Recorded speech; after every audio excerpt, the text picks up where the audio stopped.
Welcome to the Jaybefaunt channel. I am your host, James Fauntleroy. So good to see all of you here on this Tuesday afternoon. The Jaybefaunt channel is available on all major podcast platforms. Go ahead, subscribe there. Also part of the Revolutionary Blackout Network, so you can find me there for the JB Show on Sundays at 1 p.m.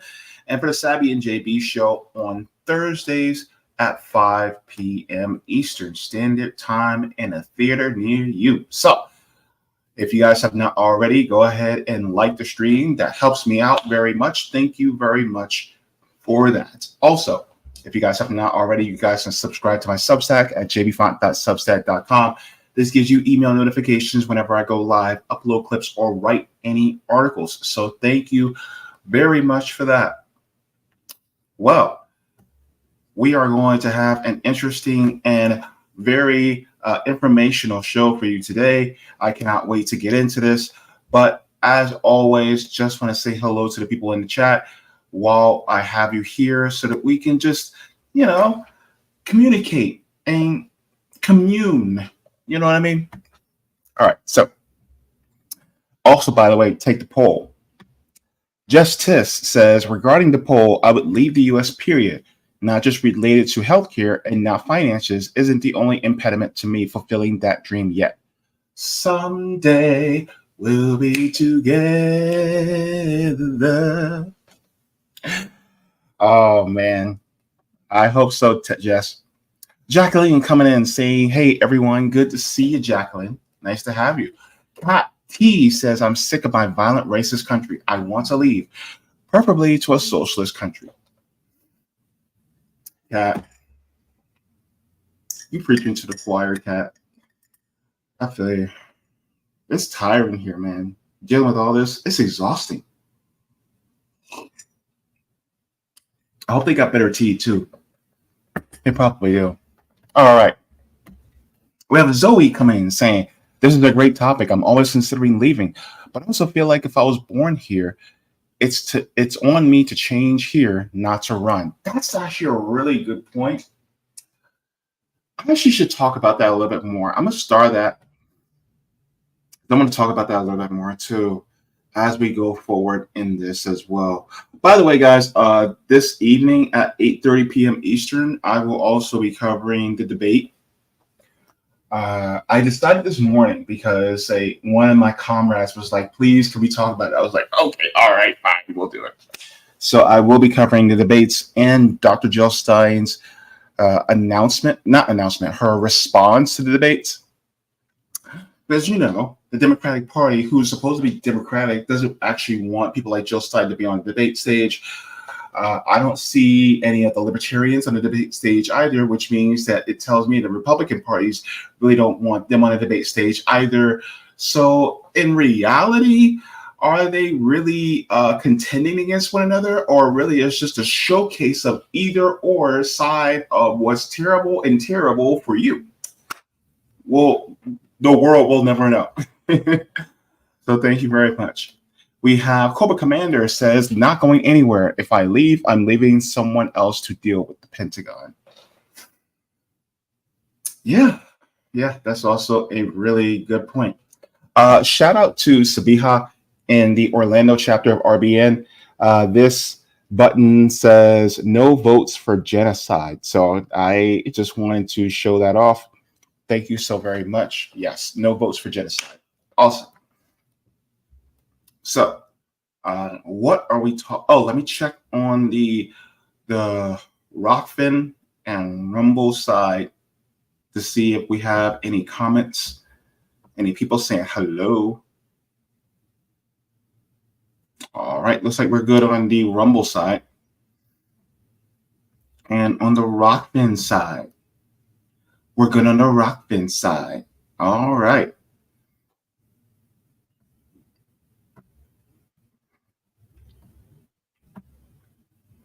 I had my workout earlier, so I'm kind of out of sorts a little bit. Those leg presses, man, they're a killer, man. I went max weight on the machine. Lord, somebody help me. Anyway, Thim says, I'm sure the debate is for the donors. Lots of signaling for which rings they plan on kissing. Yep. Might as well get that chapstick ready. A lot of asses to kiss. All right. So, what are we talking about today? Let's get into it. So, later in the show today, we're going to be talking about Amendment 6. So, we're going to be talking about the ballot initiatives. This is going to be the last amendment for 2024. So, this is also going to be a really important one. Shout out to Roger Meadows for this idea. And I appreciate him throwing this idea out here because, you know what, this is also really important. So we're going to be covering Amendment 6 later in the show. Our primary topic we'll be covering at the middle of the show is voter intimidation. Ron DeSantis is showing his fascistic side, and there ain't no hiding no more. So we'll be talking about that. But first, we're actually going to be getting into Americans fleeing. So this is going to be a very interesting topic. Please make sure to take the poll because I would love to get your thoughts on this topic as well. Because ultimately, there's a lot going on in this country where people really see no other recourse but to leave the United States of America because they just can't take it anymore.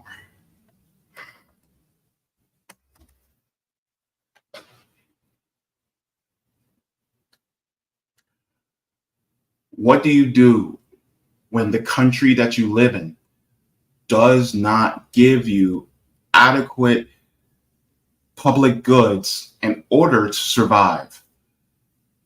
And a society is supposed to provide public goods to people so that they're able to live, to survive, maybe even to thrive. One of these things is healthcare for our citizens. Only developed country in this world that does not give healthcare as a human right to its citizens is the United States. All the other developed countries give their citizens healthcare as a right. Yet you have over 60,000 people per year that die because they don't have health insurance, or you have 100,000 people die because they don't have health insurance or they're underinsured. Believe me, I know I was both.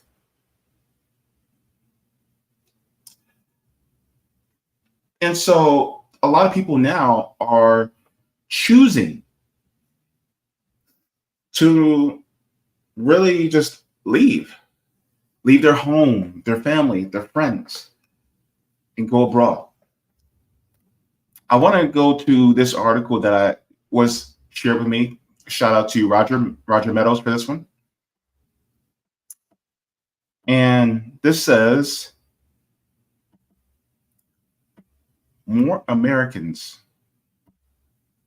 than ever are deciding to leave the U.S. for universal health care abroad. So let's get into this. A recent Monmouth University study shows that more than 1/3 of United States residents wish to move abroad. Pollsters report 34% of respondents would settle in another country if given the opportunity.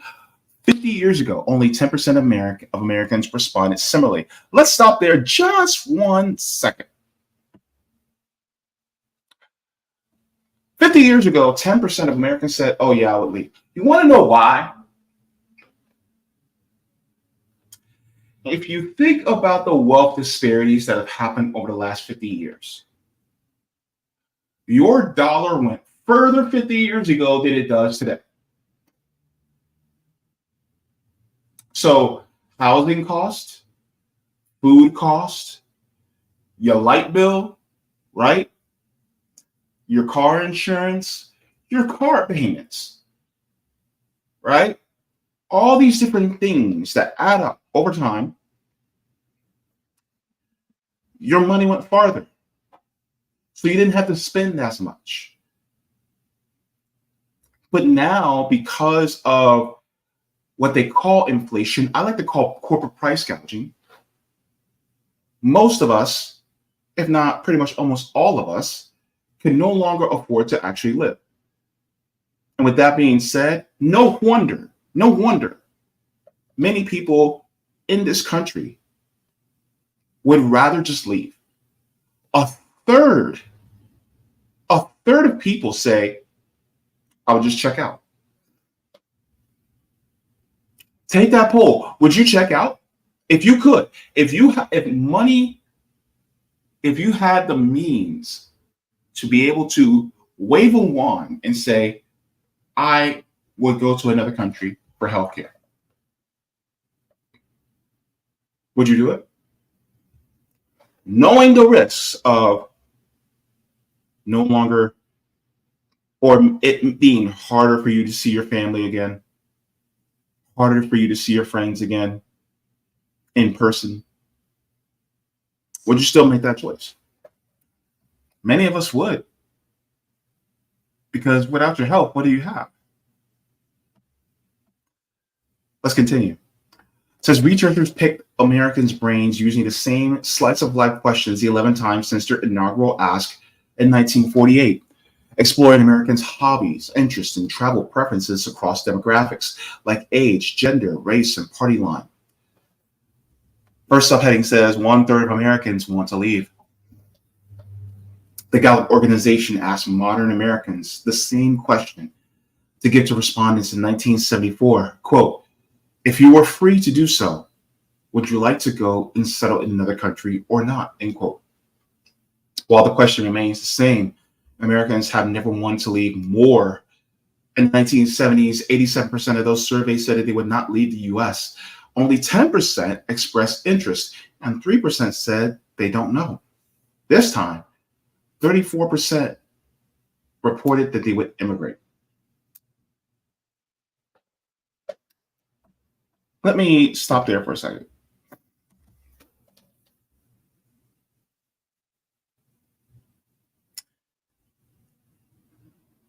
So, how a third of us feel is the same feeling that a lot of people who are undocumented feel coming here.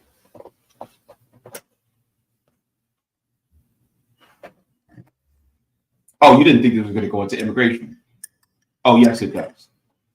Because we want to leave here. Why? Economic reasons, baby. That's why. Because economic reasons also translate to our health. Because healthcare is not a human right in this country. So therefore, the richer you are, the healthier you are. The poorer you are, well, you're screwed. And people can say, well, you guys have things like Medicaid, and there's CHIP, there's the Children's Health Insurance Program and things like that. It is like, that doesn't cover everything, right?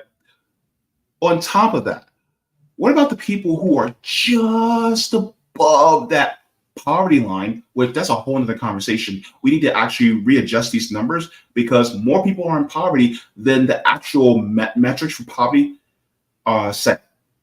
That's a whole other conversation.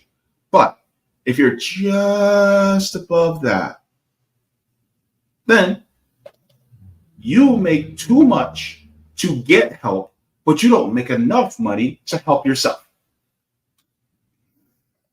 So then what?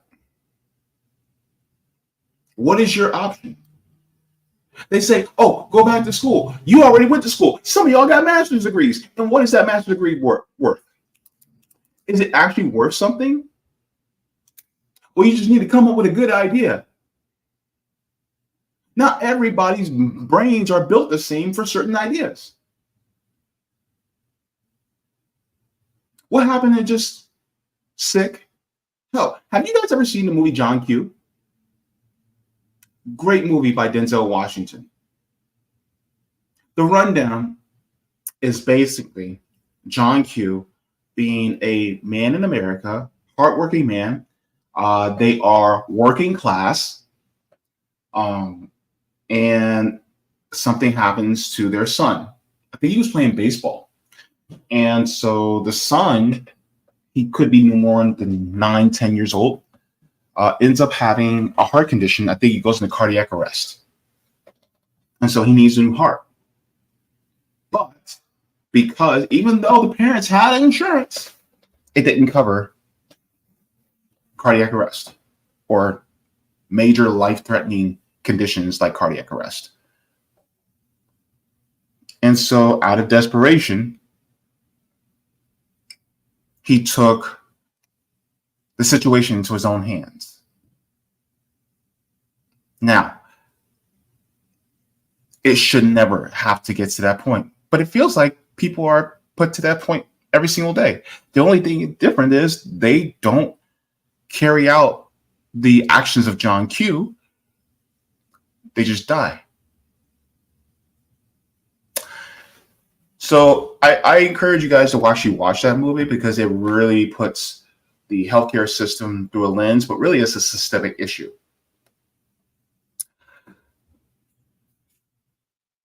It says the number of would-be immigrants reached its all-time lowest in 1991, with only 9% confirming they explore other countries, though it rose post-Gulf War.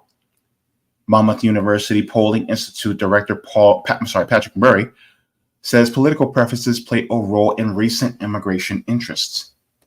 After holding a pretty steady over 50 years following World War II, there was a huge jump in the number of Americans who wanted to leave the country sometime in the last 3 decades.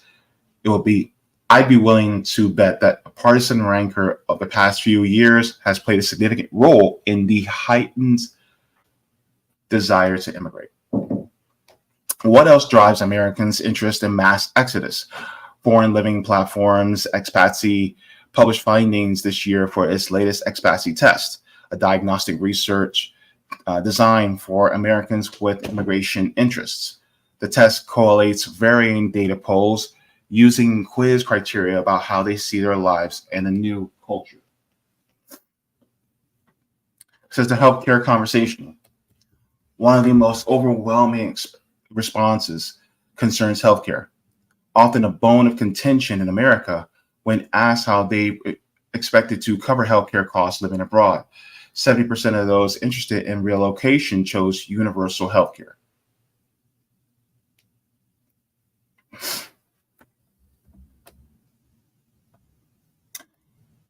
I find it interesting how people say, well, we just need to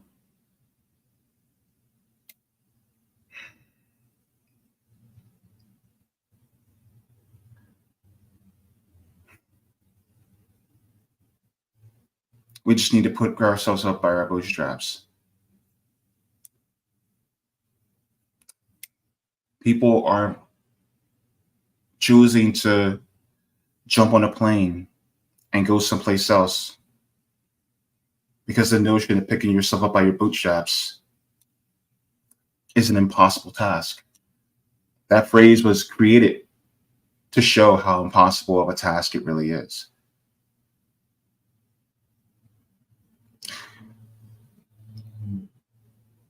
The system is the problem.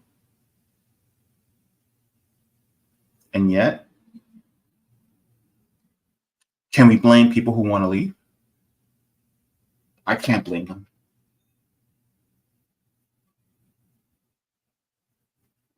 There was a report, I think it was 2-3 years ago, it was a few years ago, about how elderly Cubans are going back to Cuba because there's 2 things in Cuba that they have guaranteed: housing and healthcare.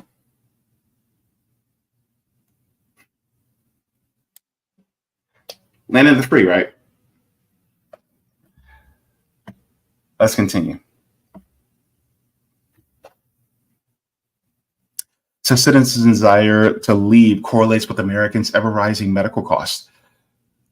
Statista reports that the average U.S. resident's health expenditure is at $13,439 per capita in 2022. This figure amounted to only $146 per person in 1960, a 9,000% increase over 60 years. 9,000%.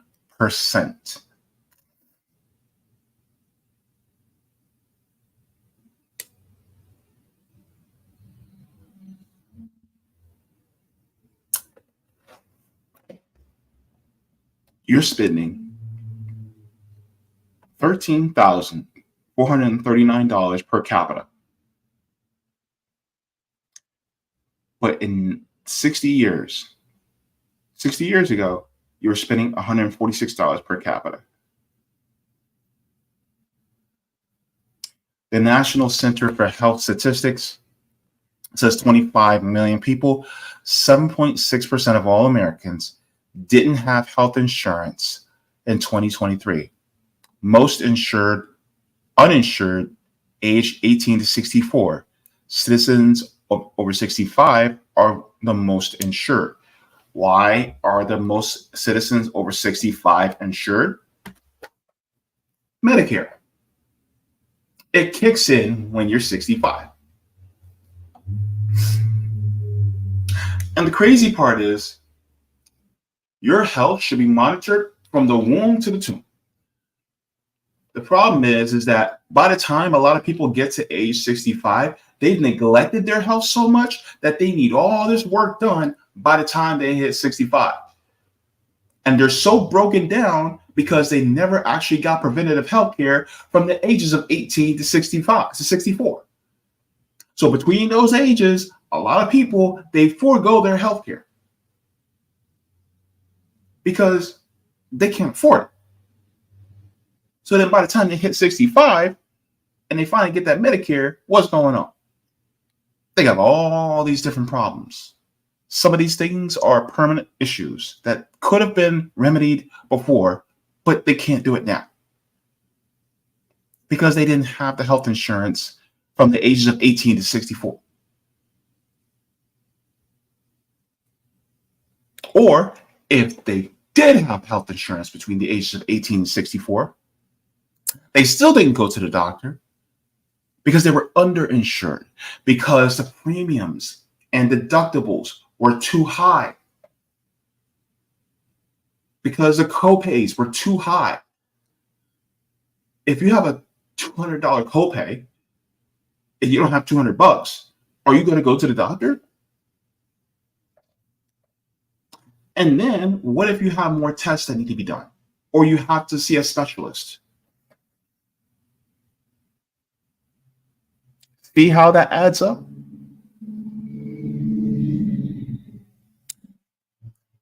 This is why people want to leave. This is why people want to go abroad. Because the one thing that will help keep us alive and the ability to thrive, we don't have it as a right in this country.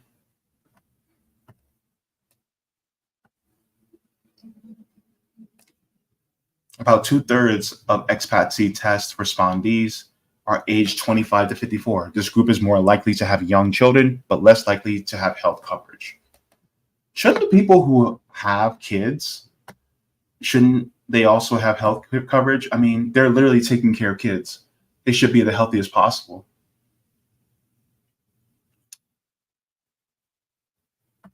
Okay. People need to sit with that. Since the alert of Mexican healthcare says the National recently explored U.S. citizens' insurance reliance on Mexican healthcare. Writer Sarah Ruthven describes American health insurance as a never-ending labyrinth of third parties, administrators, and bureaucracy, a combo compounding America's burdensome medical debt and sky-high treatment prices. A sea of red tape and largely cost-prohibitive treatments means Mexico is, unsurprisingly, America the party's top choice and medical treatment destination. U.S. citizens could obtain a 6-month Mexican visa using only a valid passport, a cross-border agreement that leaves plenty of time for recovery. However, experts urge Americans planning their departure to research their preferred destination and practice caution when leaving the country for medical procedures, citing numerous malpractice claims and fatalities. It's funny because I had a friend where he chipped his tooth. And instead of getting it done in the United States, which would cost him an exorbitant amount of money, he went to Mexico and got it done for way cheaper. And the funny part is, I actually watched Man, I should have looked for it before I did the stream. But there was a young lady on TikTok talking about how she had a dental procedure done. I think it was a root canal, or was it a? It was something. It was something kind of complex. But when she got it done, it cost her thousands of dollars just to get that one tooth fixed. And I think it was the crown broke, something like that. Instead of going back and spending the same amount of money again, she went to Mexico. By the way, the quality in Mexico was better than the United States, and it was a tenth the price.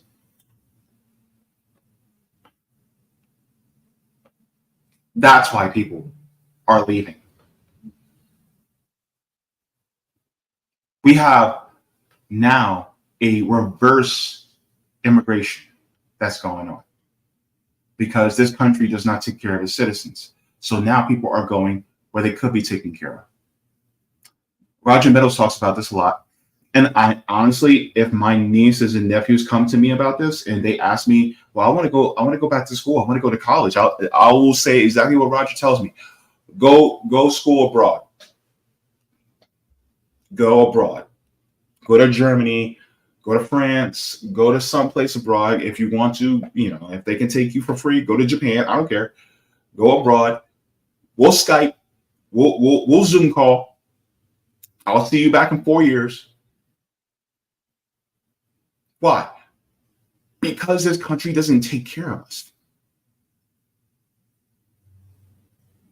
Hell, if the healthcare in places like Nigeria, I gotta check, but if Nigeria has potentially free healthcare, some of us who are Black that have Nigerian ancestry, Nigeria is actually allowing for dual citizenship if you can prove through DNA testing that you have Nigerian heritage. You can become a dual citizen from Nigeria. Hell, would I travel and move to Nigeria just so that I can have better healthcare if I didn't have the Medicare that I have now? Tempting, right?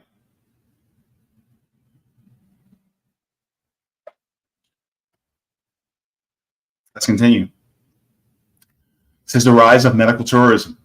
It says many Americans' financial strain propels their interest in relocation, but immigration processes are often costly for would-be patients unable to afford to uproot and plant themselves somewhere new.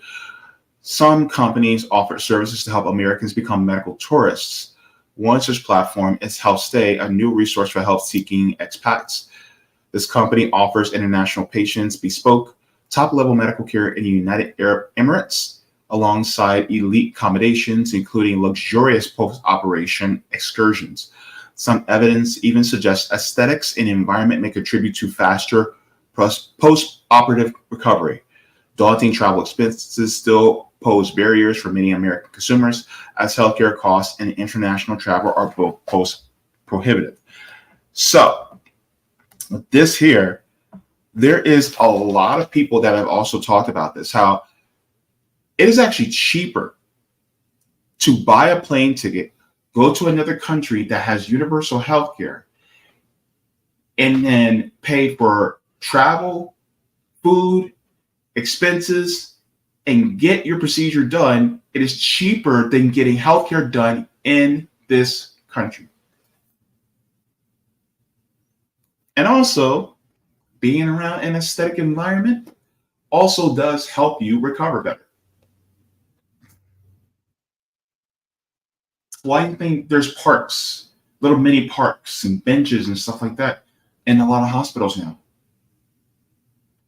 Because the aesthetics also help us to recover. But with that being said, as far as going abroad, the fact that it's cheaper to buy a plane ticket to go across the ocean, to afford a hotel, food, travel, and all that, and you still make out better than getting your healthcare done here in the United States.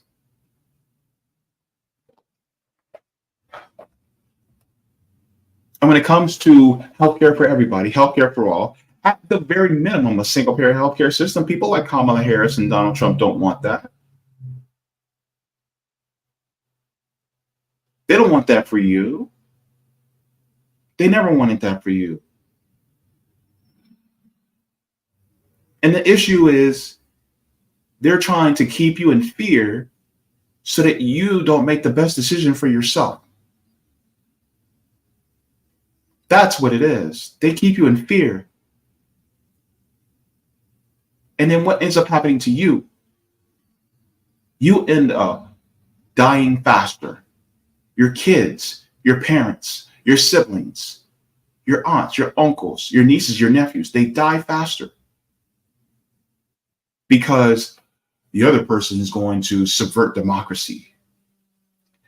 When in reality, both of them are subverting democracy as we speak.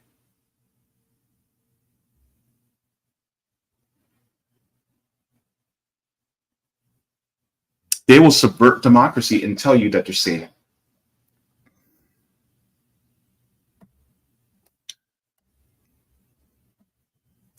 Turkey sets bar for medical tourism, says across the pond, Turkey is Europe's Mexico. The transcontinental country is a magnet for European medical tourists, especially cosmetic procedures, and caters mostly to German, Russian, and British tourists seeking dental design and hair replacement therapy. Turkey's booming medical tourism industry, welcomed 1 million patients in 2022, is on pace to serve nearly 1/4 of the globe's medical tourists. Viral Turkish elective procedures even generate a new slang, Turkey teeth, commonly used in the United Kingdom to describe the vivid white chompers and medical tourists return home with. While Americans may not need to look beyond its southern neighbor for medical tourism, they have other options. Expatsi's catalog of most recommended countries primes Portugal, Spain, and Switzerland for their position among other sought-after medical destinations. I cannot tell, and here's the thing, because where you looking at Fortune magazine, they're not going to mention Cuba, but Cuba's healthcare is completely free. How many people? Look, what was that documentary by Michael Moore about healthcare? Sicko. It was called Sicko, and they literally took a boat to Cuba. He took a bunch of people with him and got their healthcare for free in Cuba. Not Canada, Cuba. They went south. They went straight to the Keys and then kept going.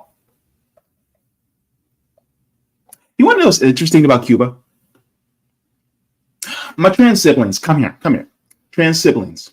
Did you know that if you are a trans person in Cuba and you want to get gender affirming care as a trans person in Cuba, that is absolutely free?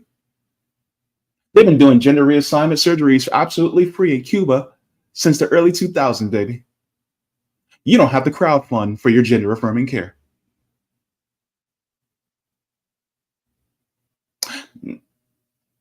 Just any of us regular cisgender people, what you need your eyes checked? Free. You need your teeth checked? Free. Want to see a dietitian? Free. Now, people are like, oh, well, nothing's free. Of course, people pay taxes, right? The government funds these things, right? Through our tax dollars. And none of the medical personnel are slaves, right? Because this is one of the things that always gets me when we talk about universal healthcare. They're like, well, these doctors and medical personnel are going to be slaves. And I want to go, okay, so the people who are working at the Social Security office, are they slaves? The people who work in customs, are they slaves? Are FBI agents slaves? Oh, they're not. Why? Because number one, they get paid good wages. They have good benefits, typically. And for the most part, you know, they have pretty good jobs. So if you're a doctor, and let's say we have a national healthcare system, if you're employed by the government, are you a slave? Do you expect them to pay you subpar? The only way that will happen is if the government makes sure to make so many cuts that it makes the system inefficient. But if you pay them well, I mean, look what we do with the Department of Defense. We're almost up to $1 trillion. What was that, like $860 billion that we did last year? Approved of for the defense budget? Imagine if we had a healthcare budget for an NHS style system here.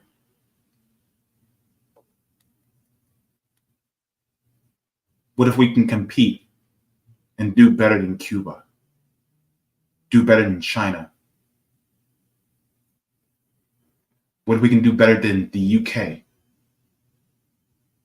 Instead of using the money for tools that kill people, we use our money for tools that bring people to life.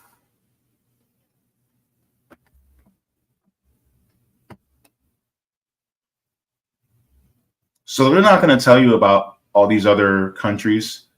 You know, they'll talk about a lot of the Western countries. But make no mistake, these socialist countries, they have universal healthcare. A lot of times their healthcare has more universal coverage than these European or Western nations do. But ultimately, people should not have to travel. People should not have to flee their own home just to be able to have something that's a human right. And if we can change things here, I guess we better get to work.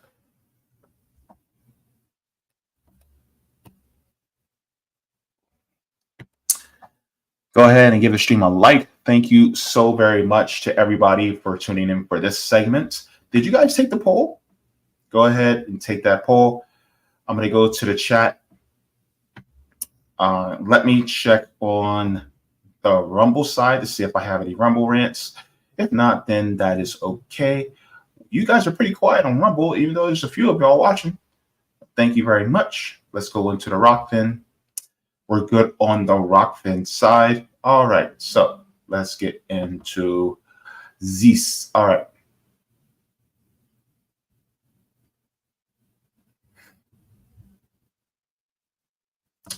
Homeroom Commander says, the bourgeoisie have taken everything from me. Holding the carrots of healthcare over my head does not sway me one bit. I have nothing to lose. Maybe they should have thought this through.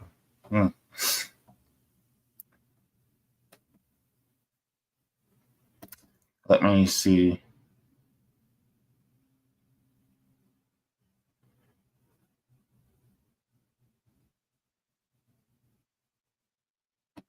Young Ready said, I would go to Canada, maybe. Jacqueline says, are NHLs as a free at the point of use US? I'm sorry. Our NHS as a free at the point of use healthcare system is under severe threat. Yeah. So, what you're going through over there is what we call death by 1,000 cuts, right? So the conservatives in Jacqueline's government in the UK is trying to they're doing essentially to the NHS what they do here to the VA. They're making cuts as much as possible, right?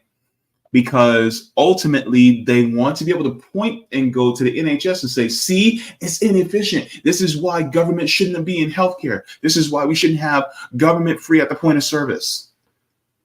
And then they'll talk about, oh, well, we need competition. We need companies that can be able to do this. Plus, this will create jobs. They'll say things like that, right? When in reality, If you just pay people enough, and if you fund it well enough, it is super efficient. Also, there's no profit. There's no profit motive. If there's no profit motive, then guess what? The prices for everything stay low. Meaning, if the prices for everything stays low, guess what? All the other money goes to who? The workers. This could be the techs, the nurses, the doctors, the people who work in the administrative areas of these hospitals and clinics. So therefore, you're not stiffing the workers. But because they keep making these cuts, they're making the cuts to stiff the workers. They're making these cuts to cut the services so that you think it is inefficient. So then it goes out the window. So then you have to have an American style healthcare system, which means that some people are going to lose out and lose their lives. And then others are going to get the best healthcare because they have the dough. That's what we call death by 1,000 cuts. That's what they're doing because they know they can't completely take it away, because if they completely take it away, the people will rise up and revolt, just like they did in places like France and I'm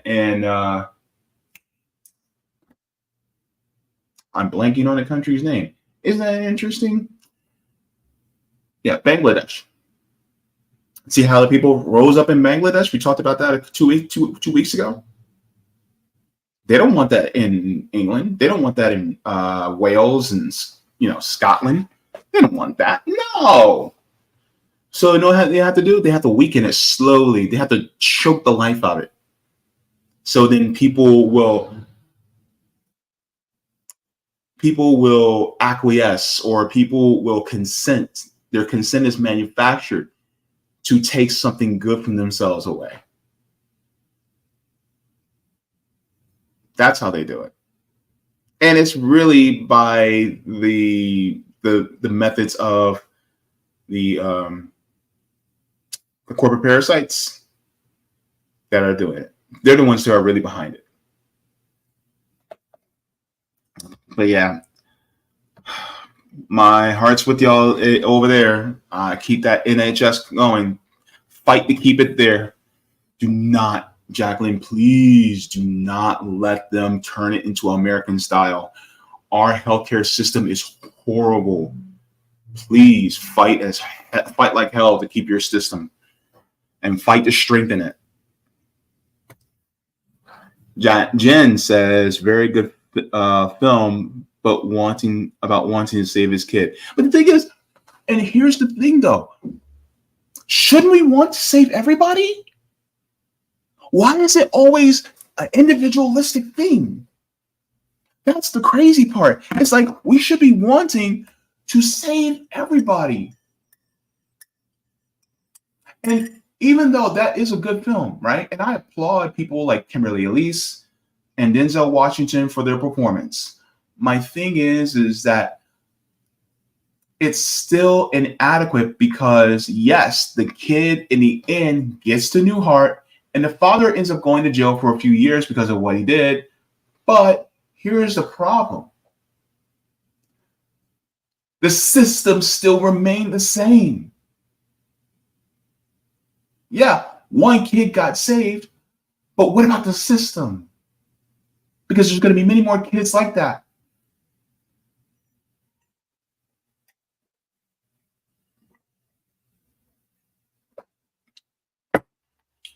This is why I don't believe in, treating the symptoms. I believe in treating the underlying cause. Jen also continues, says, JB, my only concern that lives rent-free in the back of my mind is if we can't even get healthcare for all rights of our veterans, what makes us think we can get it right for all Americans? That's also true. This is why people like Roger Meadows talk about TRICARE for all, right? And the thing is, it's like, essentially, it's, what we do for veterans and their families should be extended for everybody, for service members and their families, should extend to every single American. But here's the problem. They do not want to give it to everybody, because then that means that that carrot and stick is gone. Because a lot of people also go into the military because free healthcare. We got free healthcare. You want some college? Come on, come on. You want some housing? Come on, come on. We got it for you. And then what ends up happening, you end up giving a life, a limb, or a brain mental health care for a country that's going to leave you out on the street. They pulled you in with these things. But if those things are given to everybody, then guess what? You're not going to want to risk your life and limb and mind for them, because you already have it. We have a volunteer military. So people are not going to be as willing. This is why the system needs to be changed from the ground up. And guarantee we actually do not need that many people in the military, because if we were to change our foreign policy, how many threats will we have that we need to defend against? China is not a threat to us. How are they a threat when they're just building themselves up? How is that a threat? Iran is trying to make sure that our country doesn't do any BS against them. That's why they're trying to build themselves up. North Korea, or DPRK, they have a nuke. Why? Because they do not want to end up like Japan. Because rest assured, the United States, they did it to Korea before, they'll do it again. Look, like Pepperidge Farm, the world remembers. And so when people go, well, these are our enemies. Why are they our enemies? Who made them our enemies? Why are they so contentious with the United States? Maybe it's because what you did to them. Anyway, I'm going off on a tangent, but yeah. Good point. And yes, Surfing to the Max says it's a shame. Game.film, good to see you. I hope your dad's doing all right. And I hope you're recovering nicely. But yes, thank you so very much. CBC voter, good to see you. You're in the chat too. All right. Zoe says we are so detached from what it means to be human. These are all the studies that will come out, like it increases your serotonin to see water or sunrise set. Like yeah, that's true. Just like when somebody talk about like getting so many hugs in a day, actually, betters your health. Those oxytocin levels are actually increased. There even some hospitals are now allowing dogs to be around patients because that actually uplifts their health. Interesting. You see, HU Kill says a cure for diabetics, Jay. Well, you know what? They're essentially came up with a cure for diabetes in China, but the United States doesn't want Chinese scientists to collaborate with American scientists. So there you go. Yep. James Stark says, all power to Chips. Oh my goodness. Good to see you, James. All right. And I'll do this last one. It says another thing they did in the UK under the Blair government was the introduction of PFIs. The government borrowed billions of pounds to build new hospitals and clinics, which we really couldn't afford. Yeah.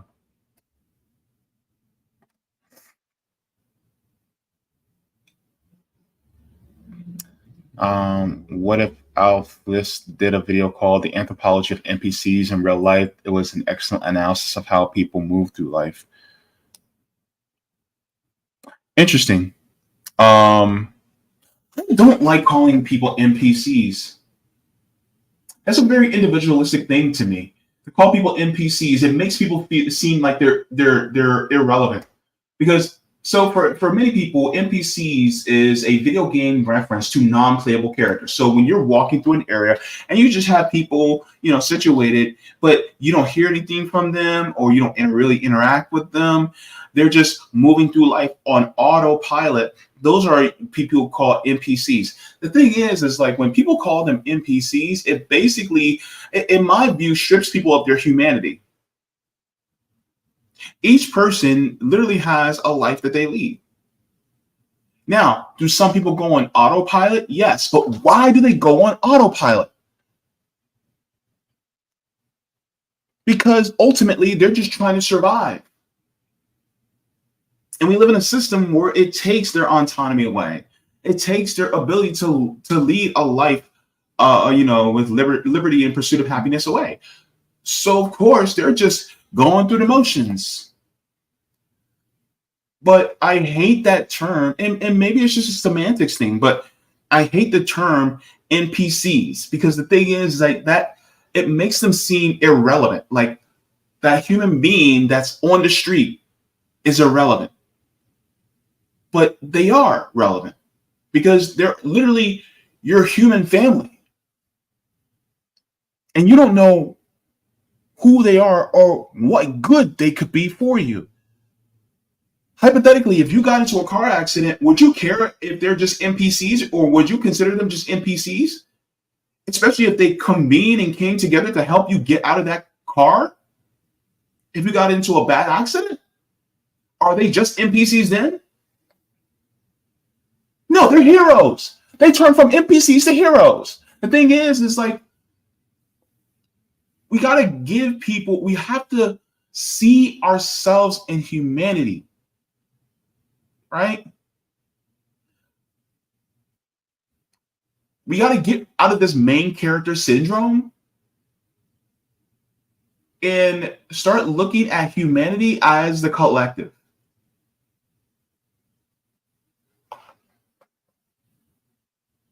In your brain, you could be the star of the show, but in somebody else's life, you're just another person.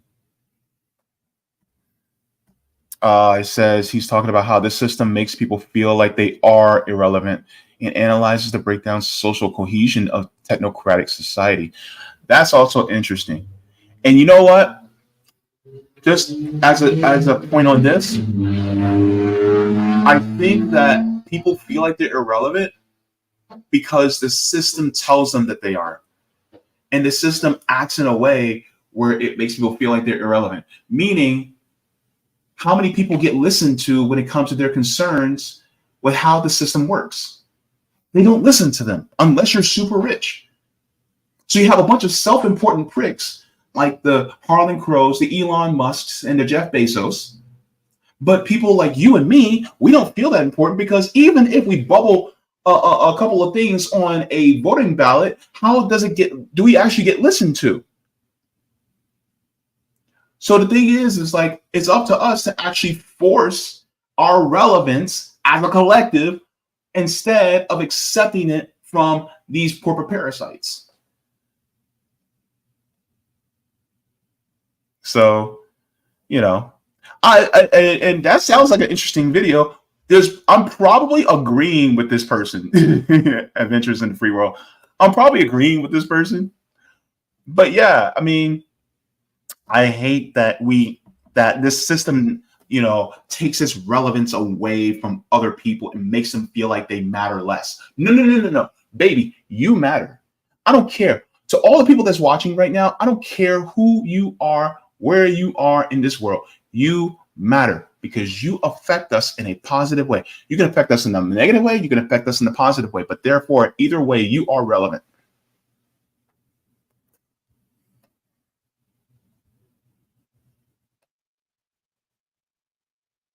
Anyhow, let's move on. You got me on a soapbox. Adventures in the Free World. You got me on a soapbox. You got me monologuing. Gotta love it. Gotta love it. Thank you very much for the comment, by the way. I hope I didn't make your ears bleed with that one. I'm sorry. All right. Let me go to, hang on. We have a comment in the Rockfin, and then we'll move on. Oh, geez. What y'all going to do with me? JB. All right. Yeah, Roger, I see it. Oh, gosh. Thank you for the tip on Rockfin. Roger says Oregon passed single payer healthcare a year ago this month. Will go into effect 2026. Wait, what? Roger, are you pulling my leg? Are you pulling my leg? Hold up. Wait a minute. Let me put some boom in it. Roger, bro, you pulling my leg. You beautiful Negro. Hang on. I can kiss your bald head right now. Oh my God. It said Oregon legislation creates Universal Health Plan Governance Board. Governance Board is directed to plan to bring legislator for implementation of a new universal health plan in Oregon. Wait, where was I when this came out? Where in the hell was I? Wait. Oregon Governor Tina Kotek has signed a bill 1089 passed by the 2023 legislature to create a universal health plan governance board, which will create a detailed, publicly funded, single-payer universal health care plan. The goal is that the board will present its plan to the legislators so that the implementation can start as soon as 2027. Right now, Oregonians are at the mercy of the insurance industry, forced to choose between vital medical care and paying their bills. The status quo is not acceptable. Our current system is immoral and puts Oregon families at risk. This governance board and the new plan they will impose will put people ahead of profits. Inaction is not an option. That's from Senator James I. Manning, Jr. In 2019, Bill 770 established the Joint Task Force on Universal Healthcare. This will solicit input from the healthcare industry, employers, unions, and citizens in every corner of Oregon on how to implement a new, more effective healthcare system for the state. A key recommendation from the task force meetings was to create a governance board in which the directive to develop and oversee the implementation of a new universal healthcare plan in Oregon. A public letter urging Kotek to sign the bill. Carrie Hood Rodnick, CEO of nonprofit project Access Now, a community-based organization providing health access to healthcare and health-related resources for underserved communities, applauded the creation of the Universal Healthcare Plan Governance Board. Oh my stars and straps. Oh my star. Oh my Lord. Let me put this in the chat so y'all can read this too. What in the hell, Roger? How just drop this out of nowhere for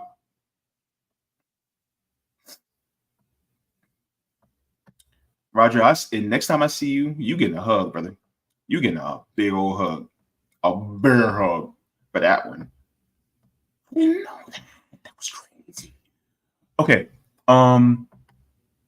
You see. Okay. It says Ohio and Michigan have the same ability to do CICA, a citizen-initiated constitutional amendments, and they can say to the authors of these bills, "Yo, give me that," and run as CICAs. Interesting. All right.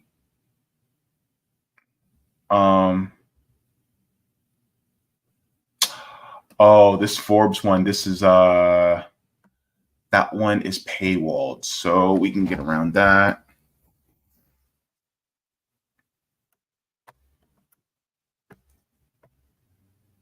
Let me see. I really gotta get going though. That one's 9 months. All right, take that down. What? I cannot believe that, Roger. I mean, that's great. It's just, oh, ooh, they're trying to do it in Ohio. Hang on. All right, so I'll post these in the chat, Roger. I got the archive version so that you won't have to go through the paywall. But yeah, thank you very much for that. I'll put the archive version in the Brockton chat too, just so you have easier access to it.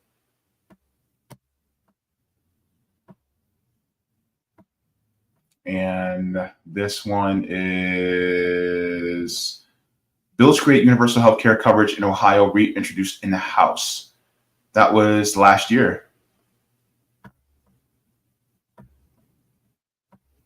Okay. All right. Just want to make sure. Sorry, guys. I don't have a producer. I am my own producer, so that's why. Okay. All right. Let's finish this up because I do have my primary story I want to get to. So, good to see you, Denver Attaway. Roger says we also need to get government-owned, operated hospitals, clinics, and nursing homes, dialysis centers. I see what you did there, Roger. Medical facilities in every level of government plus worker-owned. Yes, I also include gyms. People look at me crazy for this, but I also include gyms. I say gyms too. Roger says also a government card that allows us to pay for Qigong. Never heard of that before, but that sounds interesting. Yoga, martial arts, boxing, personal training. Roger, damn, you already beat me to it. Martial arts, boxing, personal training. This will save money on future healthcare costs while bringing customers to those businesses. Yes, I think so. Okay, that's good. Denver Attaway said a governance board does not equal universal healthcare. This will be used as a false equivalent, I bet, by politicians. Roger says, like I said, JB, pay attention to the states. Yes. Roger says they made a commitment to implement not the same as a feasibility study, which is a stonewall tactic. Okay. Okay, you guys are talking amongst yourselves. Qigong is Chinese yoga. Ooh, that sounds good. Thank you very much for that. All right.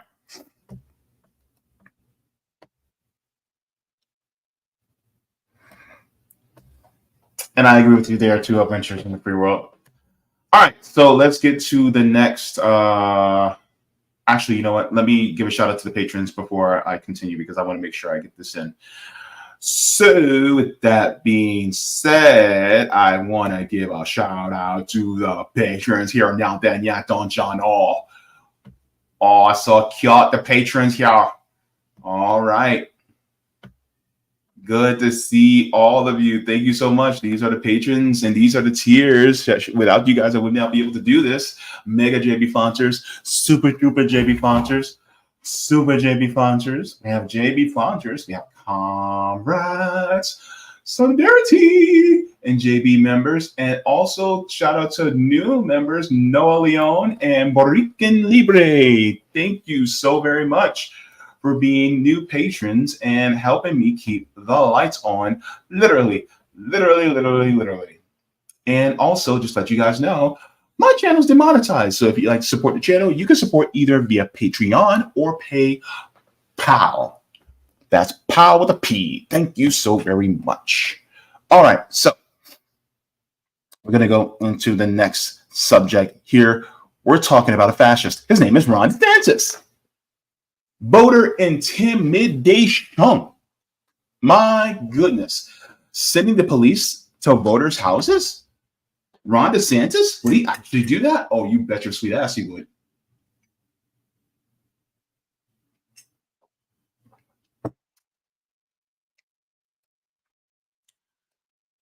Ron DeSantis is dangerous for democracy. And I'm not saying it like a liberal would, like, oh my God, he's a dangerous to democracy. No, this dude is dangerous for democracy. Ron DeSantis has decided to make this task force that uses the police to intimidate potential voters. And it's happening this year for Amendment 4, which is an abortion bill that will increase it from a 6-week ban to a abortion bill that allows abortion up to viability, fetal viability. fetal viability, as we talked about with the Amendment 4, is typically about 24 weeks, right? So basically, Florida will be going back to what it had before the 6-week ban. And so now Ron DeSantis decided to create a task force that would be police officers going around the state to harass voters, essentially. So when we talk about a police state, we're talking about policing even voters for their decisions. So let's get into this. This should concern you no matter where you fall on the political spectrum. This is fascism. Anyone that is trying to commit fraud in this process absolutely should be held accountable. Breaking news tonight, Governor DeSantis just confirmed the state is using the election police force to question people who signed an abortion petition. Tonight, NBC2 chief political reporter Dave Elias talked to a Fort Myers man who says an investigator showed up at his home armed with personal information after he signed a petition in favor of Amendment 4, which guarantees a woman's right to abortion in Florida. Isaac Maneschi said on Facebook that he got a knock on the door from a man carrying a folder with about 10 pages of his personal information, including a petition he signed. He said, quote, "It was obvious to me that a significant effort was exerted to determine if I indeed had signed the petition, a petition he indeed signed to get abortion rights on the ballot. Unsure, though, why his signature was being questioned." So this really is part of an insidious operation by Governor Ron DeSantis and his cronies to silence people's voices. State Representative Anna Escamani claims that the state is trying to prove signatures may have been gathered fraudulently. What point is this? Because it's already on the ballot and in most cases, I'm sure, has already been printed. Well, this is all about political theater. The reality is that the Republican Party of Florida already has television ads out right now accusing Amendment 4 of being fraudulent. Governor Ron DeSantis today in Miami confirming and defending the investigation. Anyone who submitted a petition accurately that's a valid voter is totally within their rights to do it. They're not investigating that. What they're investigating is fraudulent petitions. I visited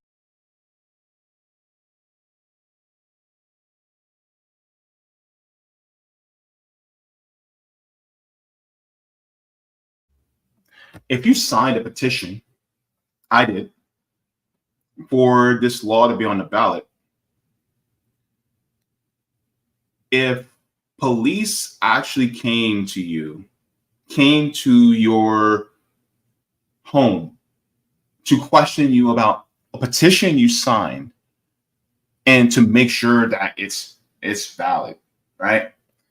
Don't they already have contingencies with that in place without police having to come to your home? I mean, if you are a registered voter, then why not? They should already have all that information in the system. And yet they're sending the cops to knock on your door. And the funny part is, I don't see this drive being used for either Amendment 1, which talks about making partisanship, having political parties shown on ballots for school board elections. I don't see it for Amendment 2, which talks about allowing for the state constitution to say that hunting is a right. I don't see it for Amendment 3 when it comes to recreational marijuana legalization. I don't see it for Amendment 5, which talks about the homestead tax exemption. I don't see it for Amendment 6, which is going to talk about public financing of elections. I don't see it for any of those. But when it comes to this one issue, we got to make sure that the petitions are correct on it.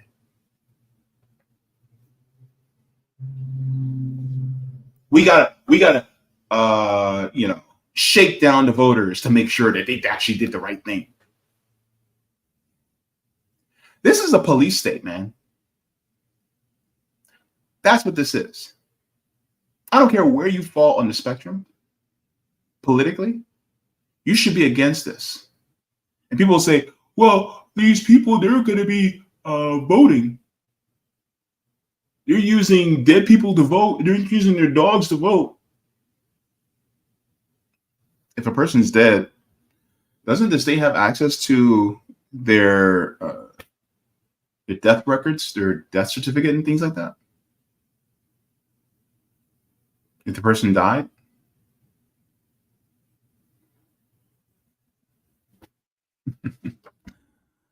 My goodness. They'll do anything. So. Fraudulent petitions. I visited Lee County Supervisor of Elections, Tommy Doyle. Were you made aware of this, and what do you know about it? I only aware of what I read in the paper. I had no idea that there was any type of investigation. Should you have been made aware of it so that if you start getting phone calls, you can at least answer if it's legit? That would have been nice. Yeah. If we could have told that that's legit, law enforcement is doing an investigation. At least 2 people have come forward to say they were questioned about a petition fraud. It's just shameful behavior. It's an abuse of power. It's corruption. And I really do hope Floridians see through it. With just weeks to go before voters start voting on the matter, which the governor opposes. Now, if you get that knock on the door and it's someone who claims to be the state election police, you're going to want to make sure you see a badge and make sure they identify themselves. In Fort Myers, Dave Elias, NBC2. All right. So that's what's going on here in Florida. Now, one of the things I think that's important for us to keep in mind is that there's already contingencies in place to make sure that these signatures are valid, things like that, right? If they're invalid, then you just toss them out. But they were valid. And they passed the threshold and they got on the ballot. And now he wants to try to check to see if they threw it out, especially for Amendment 4. But the question is, it's like, why about there's literally 5 other amendments on the bill that I don't see them checking out for. And even then, if the signature is invalid, then they discover that when going over the signatures.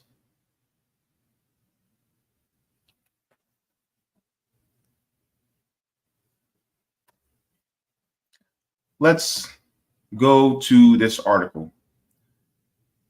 Because when I saw this, and shout out to my friend Mike who shared this with me.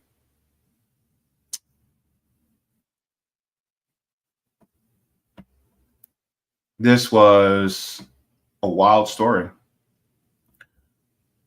So, it says police are questioning Florida voters about signing an abortion rights ballot petition. So, it says state police are showing up at Florida voters' homes to question them about signing the petition to get an abortion rights amendment on the ballot in November. And a state health care agency has launched a website targeting the ballot initiative with politically charged language. Critics say they're the latest efforts by Florida Republican elected officials to leverage state resources to try to block the abortion rights measure, moves which some Democratic officials argue could violate state laws against voter intimidation. Now, here's the thing. This, right, for now, is against the abortion rights amendment that is set to be passed or voted on this November. But What if it's a different law? What if it's another law that it's more akin to our rights as workers, our rights to housing, our rights to healthcare? What if we vote on something that's really important, that is something that we all want collectively, but then we have the police knocking at our door and essentially intimidating us for voting for our own interests as voters? This goes beyond abortion rights. This is about your rights as a voter. And you should not be intimidated for making your voice known within your state.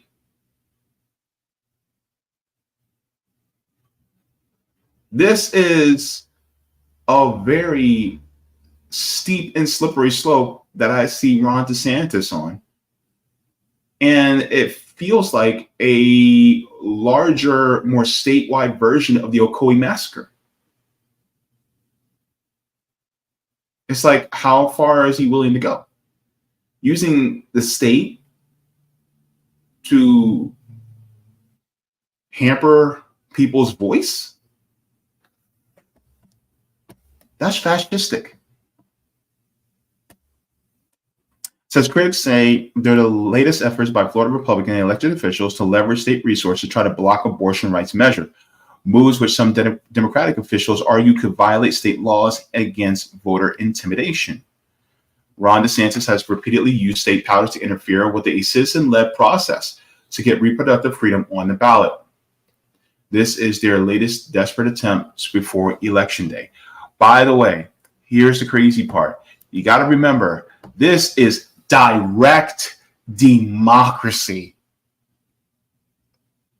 Remember how I always talk about, even if you're not going to vote for any particular person, make sure to vote for the ballot measures, because that's a way that you circumvent the politicians, right? You don't have to go through the politicians in order to get policy passed. And that's the beautiful part about it.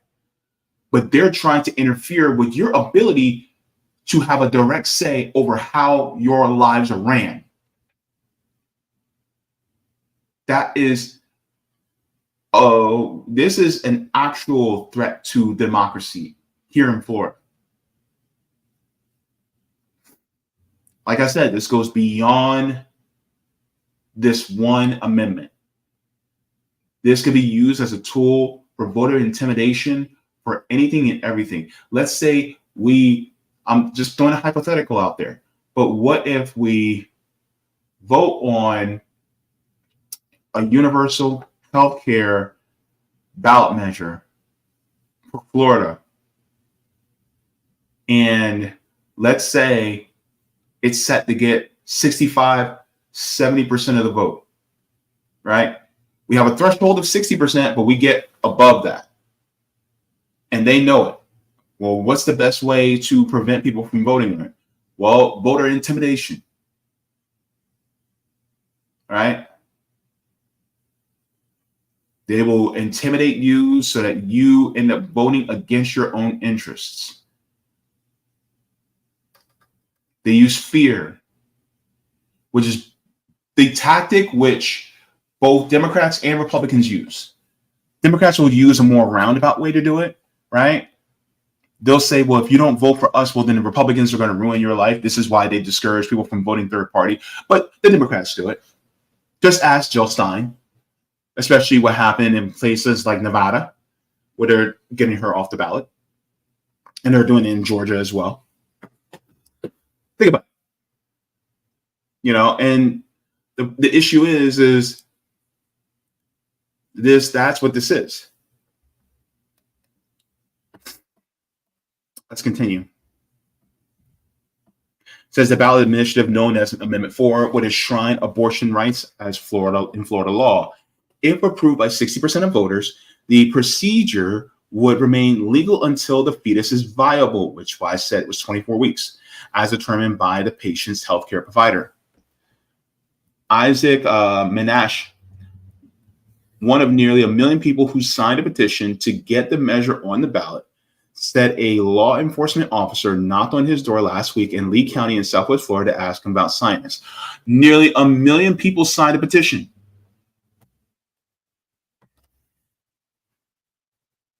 So if they start intimidating people, that means they're denying the right of 1 million people to their right to have this law or this potential amendment on the ballot for them to vote on to make their voices heard. Says the officer said the questioning part was part of an investigation to alleged petition fraud, the Tampa Bay Times reported. He said, I'm not a person who's going out there protesting for abortion. I just felt strongly, and I took the opportunity when a person asked me today, yeah, I'll sign that petition. Critics say the investigation is a brazen attempt to intimidate voters in the country's third largest state from protecting access to abortion, and the latest in a series of efforts by the governor's administration to target Amendment 4. It says Amendment 4 was placed on the ballot by nearly 1 million Floridians around the state and across party lines who believe that people, not politicians, deserve the freedom to make their own healthcare decisions. But the state will stop at nothing to keep in place their near total abortion ban. Florida law currently bans most abortions after 6 weeks of pregnancy before many women even know they're pregnant. Speaking at press Monday in South Florida, DeSantis defended police visiting homes of petition signers and a separate move by a state healthcare agency to create a website targeting the ballot amendment, saying both are aimed at making sure November's vote is fair. DeSantis signed a law in 2022 creating a state police force dedicated to investigating voter fraud and elections crime. Voter fraud is rare. It says typically occurs in isolated instances and is generally detected. Voter fraud is rare. And you have to be registered as a voter in the state of Florida in order to vote. Hold up. Just give me 1 second.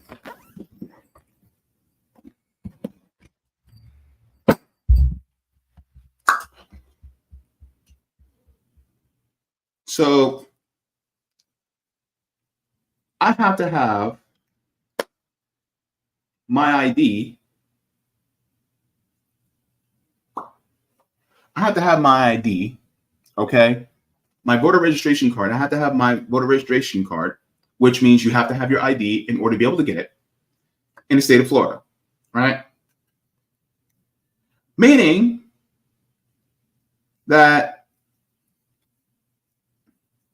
as a citizen, if I want to go vote on something, or if I want to sign a petition, if I'm already registered, guess what? They have that information.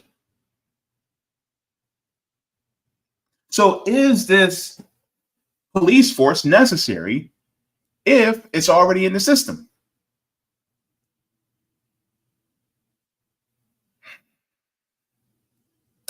This is anti-democratic.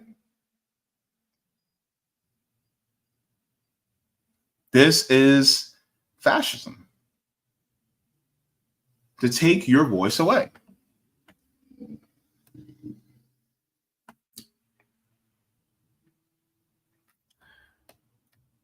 It says, he said, elections police are going to the homes of people who signed the petitions that got Amendment 4 on the ballot, not to intimidate them, but because questions have been raised about the legitimacy of the signatures. He said the police have found evidence that some of the supposed signatures were from dead people. Anyone who submitted a petition that is valid voter, that's totally within their rights to do it. We are not investigating that. What they're investigating is fraudulent petitions. We know that this is a group that did submit on behalf of dead people. It says a deadline in state law to challenge the validity of signatures has long been passed. but county level election administrators across Florida say they have been receiving requests from state officials to turn over verified petition signatures as part of the state probe. Hang on. Let me ask you this. If, let's say I sign a petition, and after I sign a petition, a week later, I pass away.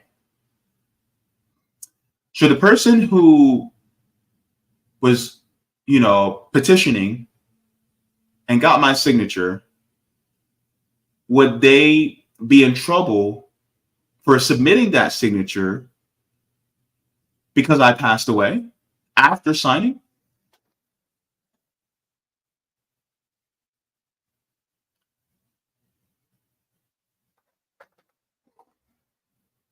That can happen. Also, what about laws that the GOP and people like Ron DeSantis would want to pass? Is he investigating signatures for instance, for people who signed Amendment 2? Is he investigating them?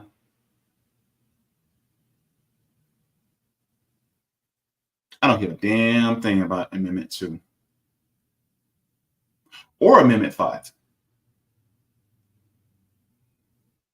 Amendment 5 essentially is supported also by the GOP. I don't see people going around going, well, we got to make sure that all the signatures are good for Amendment 5. They're not even doing it for Amendment 3.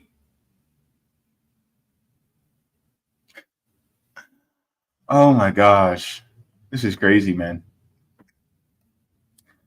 This is Mary Jane Arrington, a Democrat who served as supervisor of elections in Osceola County in Central Florida for 16 years, told the Associated Press that she had never received a request like this one before. Arrington said she didn't know what to make of the state's request to review signatures her office had already verified. They have already been verified, but yet they want to review signatures. Says these are ones that we deemed the petition valid, both in completeness and their signature matching what we had on the file for the voter. Arrington said they were investigating signature petition fraud. The state's election crime unit has opened up more than 40 investigations into paid petition gatherers working for the Amendment 4 campaign, according to a letter that the Deputy Secretary of State, Brad McVeigh, sent to the Palm Beach County Supervisor of Elections that was shared with the AP. Judges have tossed out previous criminal cases brought by the controversial Office of Election Crimes and Security. Meanwhile, a state healthcare agency launched a new website last week targeting Amendment 4, with a landing page proclaiming that Florida is protecting life and warning, don't let the fear mongers lie to you. DeSantis said that the page created by Florida's Agency for Healthcare Administration is being paid through a budget, and department has to do public service announcements. He said the page is not political, but is giving Floridians factual information about the amendment. Everything that is put out is factual, is not electioneering, DeSantis said in a news conference. He said, I'm glad they're doing it. Florida is one of the 9 states where measures to protect abortion access have qualified to go before voters in 2024. Florida Republicans have been using various other strategies to thwart the state abortion ballot measure. So Ashley Moody, the Florida AG, attempted to use the state Supreme Court to keep abortion off the ballot. Later, abortion right advocates criticized the financial impact statement meant to be placed on the ballot beside the proposed amendment as an attempt to mislead voters. The state Supreme Court ruled in August to allow the language to remain on the ballot. So, ultimately,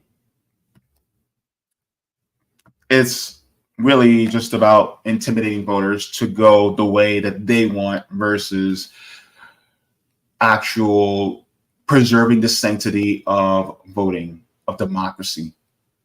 Because if it was about preserving the sanctity of democracy, then they would be doing this for other ballots, right? even if the ballots favored them. But that's not the case. My thing is when it comes to what Ron DeSantis is doing, Ron DeSantis is just the opposite side of the coin of the duopoly. They are the more forceful side of the duopoly that will use state violence and state police to intimidate you into voting the way that they want to, because ultimately is they have to force your hand in a democratic process. They say they want to be fair, but police coming to your door and questioning you about whether it's valid that you signed this petition, there's systems already in place for that. Hell, the officers could call a person.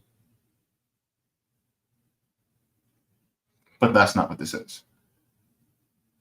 And make no mistake, the Democrats also do, things, some hairy things around elections too. For instance, like taking third parties off the ballot as well. The Florida Democrats do not have clean hands either. This is why I say walk away from both parties, because they both subvert democracy. They may do it in different ways, but they still both subvert democracy.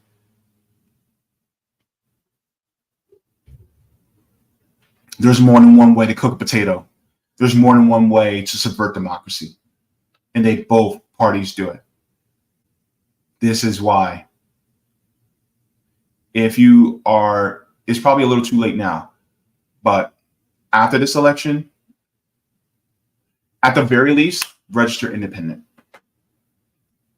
And always focus on the policy to the person. And vote your conscience. And do not allow yourself to be intimidated by fascistic forces, whether red or blue, anywhere you live in this country.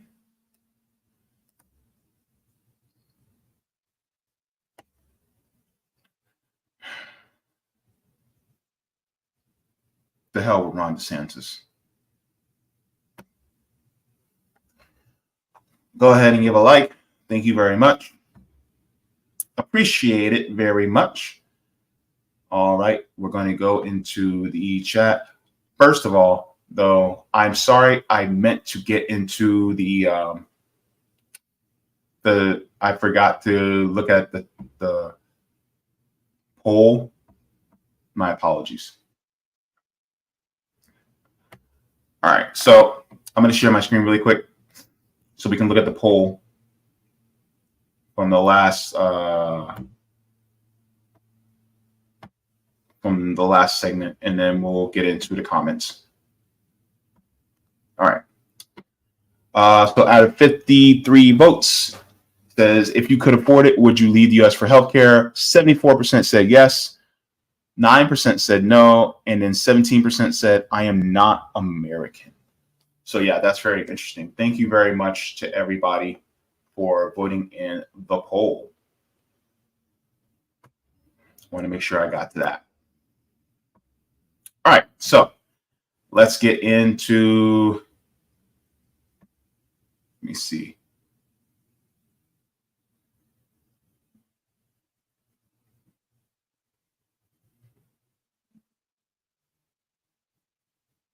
All right, so let me go to check the Rumble side. Looks like are they literally playing an ad on my Rumble? Interesting. They're playing ads on my Rumble. Wait, since when did Rumble did ads? Rumble does ads now?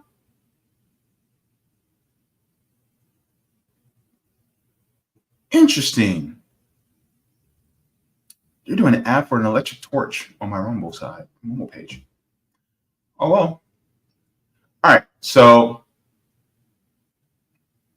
let me go here. All right.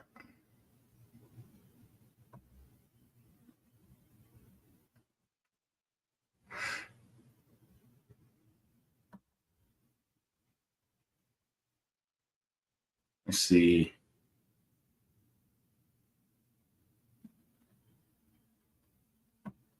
Mouse says the entire West is rapidly descending into tyranny. Stay strong. Absolutely. Unfortunately, that's, yeah, surfing to the max. How are they doing that? That's wild. Yeah, this is what happens when you have people like Ron DeSantis as your governor.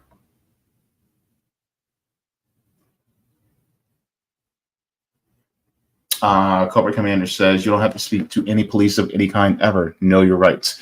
Yeah, if I were you guys, I would research more deeper into, contact. If you come into contact with police, know your rights. And it's just like what some lawyers said. If a police officer approaches you, there's only a couple of questions you need to ask, and then shut up. Keep your mouth shut. Get a lawyer. Do not speak to any person unless it's a loved one or a friend. Do not speak to anyone until it's a lawyer. And even if, like, say, for instance, you're detained, do not say anything about the case over the phone call, right?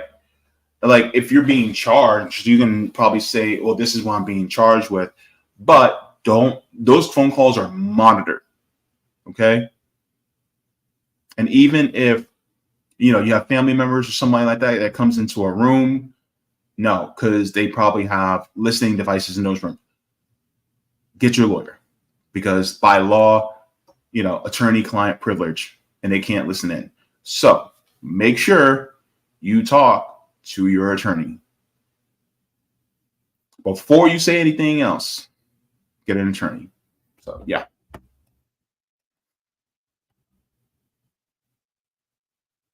Mouse says, it's not open my doors. I don't talk to cops. Yeah. Yep. Sean Miller says, best line ever. I don't answer questions. Yep.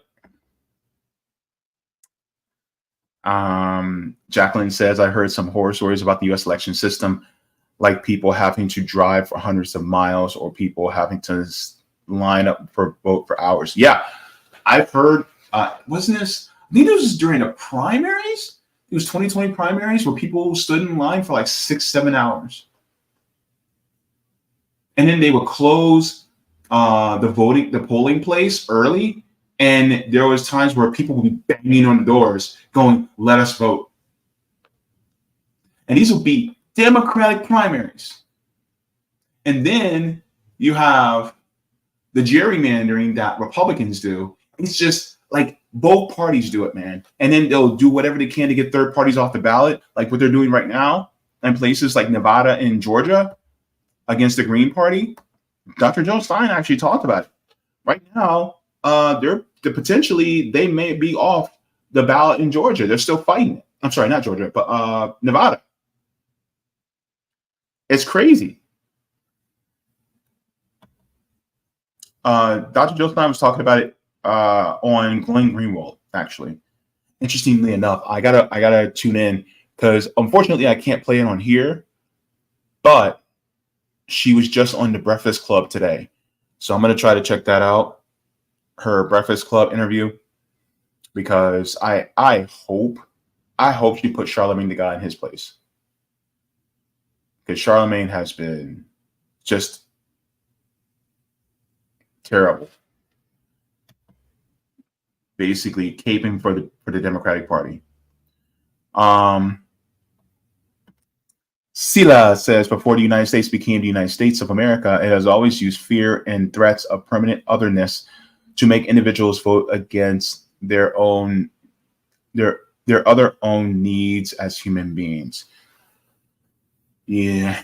And the funny part is, and credit to the indigenous and natives of this country, of this land, they actually had democracy in the indigenous nations here before this country actually existed. So a democracy actually has been on this land longer than the United States. Willie Bragg, good to see you, Willie. Says, I just answered the poll. In a nutshell, I would move to Portugal, perhaps when I retire, for low cost of living, for socialized medicine, and for a healthy multi-party system. Thank you very much for that. Yeah. Unemployed Scholar says, I think I heard somewhere that Fort Myers mayor is a former police. There's a lot of mayors that are former police. It just, there's a lot of them. There's a lot of cops that run the city because the cops want one of their own to run the city.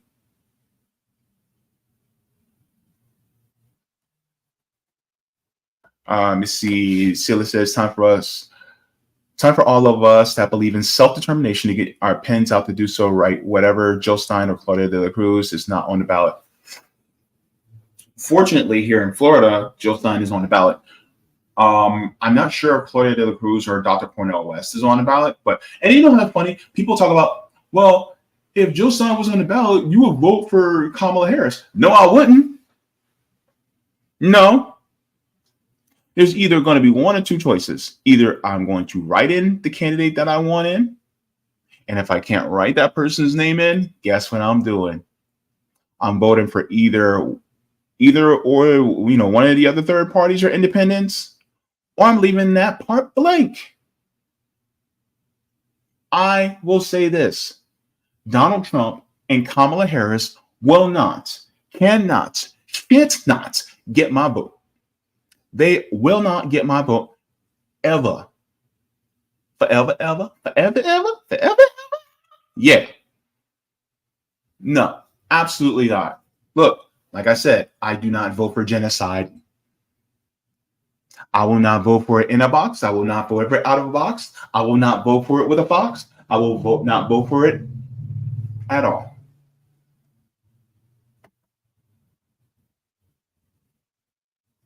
Let's see.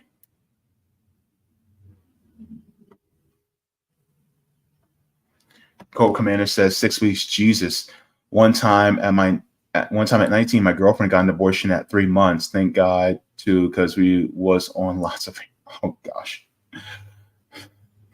Code Commander. Lord, oh Lord, I can't take you nowhere. I can't take you no quell. That's another thing a lot of people don't talk about. A lot of people, you know, who, you know what, I'm not even going to get into it because that's a very touchy subject. But people's body autonomy matters. That's all I'll say. Let me see. Roger says signature verification is already part of the CBI process. Yep.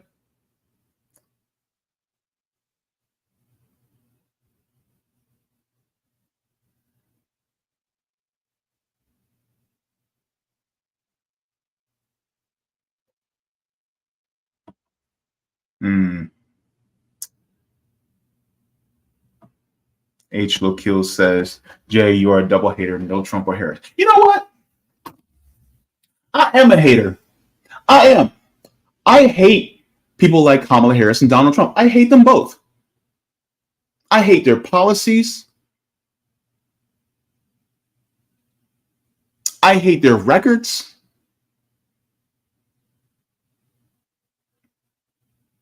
I hate how they have divided this country. I hate it. Yeah, I'm a hater. Because they subvert democracy in different ways, but they don't both subvert democracy. Yeah, I'm a hater. And I'll stand 10 toes down on that. I don't care. Because the thing is that ultimately what they do is one will smile in your face and then stab you in the back, and one will smile in your face and stab you in the front. They're both murderers. And don't come at me with, oh, well, Trump, he never started a war. Yeah, he didn't end none either. He didn't stop the wars that Barack Obama started. And he almost got us into World War III by provoking Iran. By killing people by killing one of their generals. So I don't want to hear it, right? I want to hear how Kamala Harris is somehow the lesser evil when in reality she's part of the administration that's perpetuating a genocide, and she won't say yes to an arms embargo. She won't promise for an arms embargo. On top of that, how do I have any type of love for a woman that has perpetuated the mass incarceration of my people throughout her career as Attorney General and a prosecutor? How do I have love for her? How do I have love for a person that flip-flopped on Medicare for all? How do I have love for her? How do I have love for a person that flip-flopped on fracking? How do I have love for a person? How do I have joy for a person that wants to continue the school-to-prison pipeline so that more little boys that look like me end up in slavery? How do I have love for her? Her policies make me hate her. Donald Trump's policies make me hate him. I want them prosecuted to the fullest extent of the law. They do not deserve to be walking free. And I'll say the same thing about Dick Cheney, George W. Bush, Barack Obama, Joe Biden, Bill Clinton, Hillary Clinton. I will say about all of them. They all deserve to be in orange jumpsuits and taken out to the paddy wagon and put behind bars. That's what they deserve.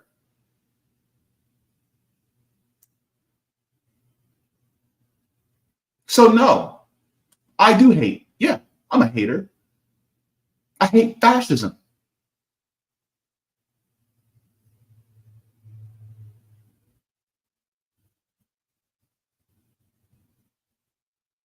Fuck fascists. Anyway. But yeah, H. Lukio. You're right.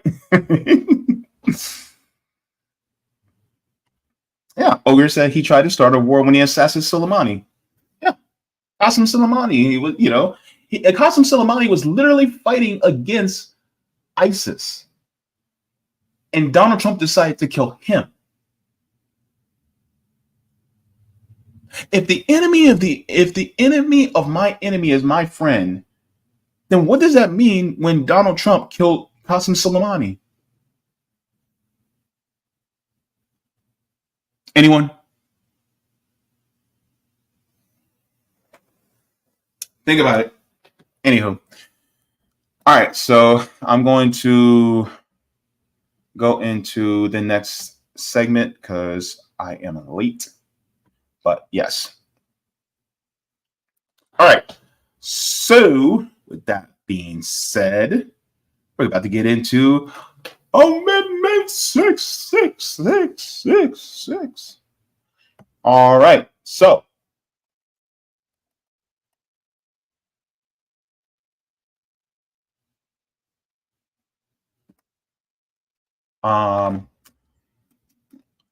let's get into this. As far as Amendment 6, we're going to be talking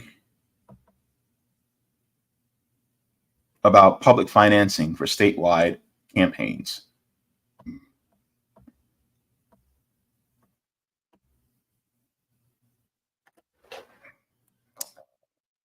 Elections should be publicly funded. Full stop. They should not be funded through PACs. They should not be funded through super PACs. They should not be funded via private dollars. It should all be public dollars. Why? Because money should not be influencing our elections.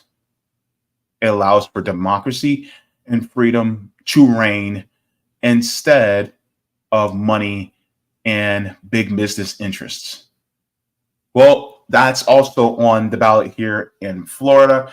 This is going to be the final amendment in the series that we are covering for 2024, Florida Ballot Measures Amendment. So we're going to be getting into that right now, actually. We're talking about Amendment 6. Let's get into it. So it's Florida Amendment 6, Repeal of Public Financing for Statewide Campaigns Amendment. So it says Florida Amendment 6, the repeal of public financing for statewide campaigns amendment, is on the ballot in Florida as a legislatively referred constitutional amendment on November 5th, 2024. A yes vote supports repealing the state constitutional provision that provides for public financing of campaigns for those running for elective statewide office who agree to campaign spending limits. A no vote opposes repealing the constitutional provision that allows for public financing of campaigns, therefore continuing to allow public campaign financing for statewide candidates who agree to certain spending limits. So here's the overview. Since the amendment will repeal Section 7 of Article 6 of the Florida Constitution, which provides for public campaign financing for statewide candidates who agree to spending limits. Currently, under Article 6, public campaign financing is available for candidates for the offices of Governor, Attorney General, Chief Financial Officer, and Commissioner of Agriculture. Public financing in Florida is available for candidates for the offices of Governor and for elected cabinet members, Attorney General, Chief Financial Officer, and Commissioner of Agriculture. To qualify for campaign financing, a candidate must, 1, not be running unopposed. 2, agree to expenditure limits.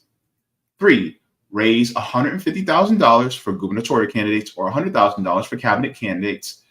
4, limit loans or contributions from the candidate's personal funds to $25,000 and limit contributions from political parties to $250,000. And 5, report campaign financing data to the Division of Elections and submit to a post-election financial audit. The public campaign financing program is funded by the General Revenue Fund. In 2022, the expenditure limit for gubernatorial candidates receiving public campaign financing was $30.29 million, which is $2 per registered voter. And the limit for cabinet candidates was $15.14 million, or $1 per registered voter. It says, what's the history of public campaign financing in Florida? Florida voters adopted Amendment 11 in 1998, which provided for public campaign financing for statewide offices. The amendment was approved with 64.12% of voters in favor and 35.88% opposed.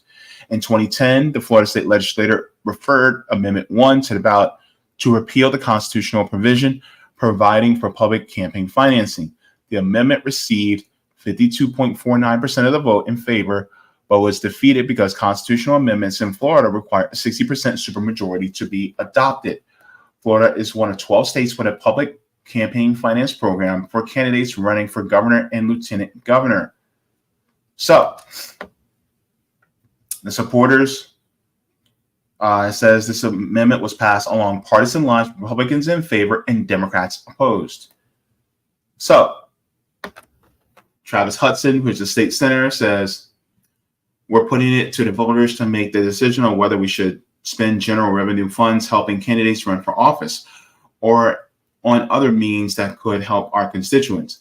I think it's absurd that anybody will be able to use taxpayer dollars for the purposes of campaigning. So those are dollars we could spend on things like education, things like healthcare and water projects, beach restoration, all that stuff. Yeah, they don't care about that shit. State Senator Tina Polsky said, who voted against the amendment in the Senate, said it's very clear that the Republican Party has a lot more money funding outside groups, special interest groups who will help pay for campaigns than the Democratic Party has in Florida. As a result, it seems that this will be a negative for Democratic candidates. This would also be a negative for third-party candidates, but Tina Polsky isn't talking about that. See how this is very binary thinking? They don't ever think about third parties. I think that, in fact, not only should we publicly finance elections here in the state, but I think the threshold should actually be lowered. So that it makes it easier for third parties to be able to get their public financing. Imagine if somebody was running for governor of this state and they got $30 million to do their advertising and things that they need to do in order to get their name and support out throughout the state. Supporters is Travis Hudson. So these are the supporters to opposition. Let's look at Anna Eskamani. It says the intention is, if you're running against an incumbent or someone of greater means, that you can leverage your small dollar support and maximize that by receiving public funds. Public money levels the political playing field. Let me also say this: public money for an election also means that you're not taking big money. That means if you're getting money from the state, that means you're not getting any money from people who would give you campaign donations with ulterior motives to say, well, if you give me this, then I'll give you that. This means that not only it saves the voters money, because then they also are using this money from the public financing of elections, but also you do not get this temptation from the corporations in order to fund your campaign, which means that you actually are more beholden to the voters than you are to corporations. So you see where I'm going with this, right? Now, the Democrats say, well, we're against this, but at the same time, the Democrats still take big money too. My thing is this is actually really good for third parties, because I would love to see a third party person run for governor of this state and run to the left of the Democrats. Because if we got that, interestingly enough, the Democrats would freak out, and this would not be good for them. Also, on top of that, the Democrats would actually hate it, because a lot of the ballot measures that we have passed were actually to the left of the Democrats. The ballot measures that we look at, like for instance, $15 an hour minimum wage, we gave former felons the ability to vote again. These are left policies. We are literally on the precipice of legalizing recreational marijuana. Florida is more left than people think. The problem is that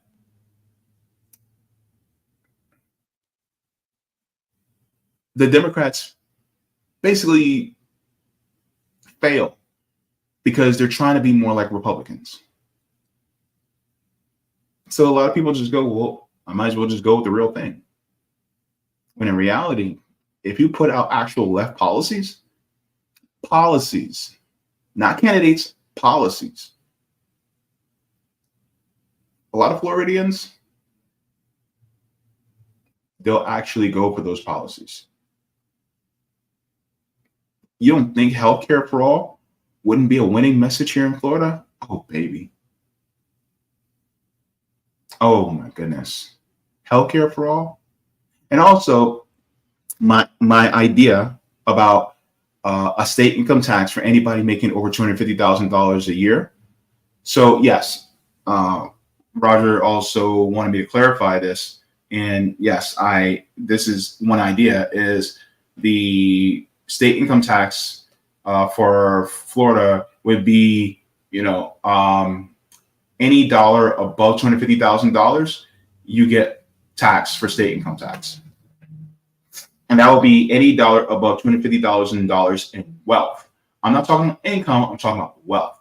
So if you have things like assets, stocks, bonds, things like that, you'll get taxed on it. anything over $250,000. Yeah. So let's say you made $250,001. Let's say that, and somebody like me, I would be like, the tax would be like 30%, right? So you would get taxed on that $1 above 250,000. Meaning, instead of making $250,001, it'll be $250,000.70. See what I mean?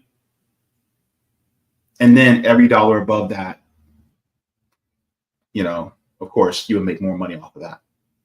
So that the people who are super rich literally help pay for the wealth that they steal or they extract or exploit it. So yeah, that was just the whole thing. But thank you very much for holding my feet to the fire on that one, Roger. So